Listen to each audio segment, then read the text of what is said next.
দীঘা থেকে যেদিন আমরা চলে আসব সেদিন খুব ভোর ভোর ঘুম থেকে উঠে গেছিলাম 5টার সময়। উঠে রেডি হয়ে দুজন মিলে চলে গেছিলাম মোহনাতে।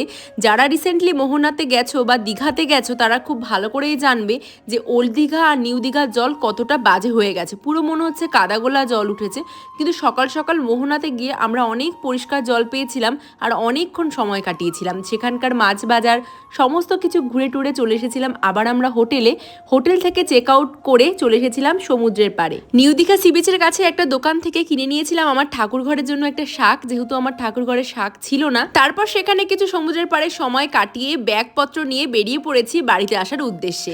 আমরা যেদিন দীঘাতে এসেছিলাম সেদিন কিন্তু সন্তোষ বাসে করে এসেছিলাম, কিন্তু দীঘা থেকে ফেরার পথে বর্মশাই অন্য বাসের টিকিট কেটেছিল। এই বাসটা নতুন চালু হয়েছে বাগদা থেকে দীঘা, সেই বাসে করে কিন্তু আমরা বাড়ি ফিরেছিলাম। ওপরে স্লিপারও আছে, নিচে কিন্তু চেয়ার কাটও আছে, আর আমরা কিন্তু চেয়ার কাটেই টিকিট কেটেছি। অন্যান্য বাসের থেকে এই বাসের সিটের স্পেসটা অনেকটা বড়, যার জন্য দুজনে মিলে আরামসে আসতে পেরেছি বাড়ি পথে।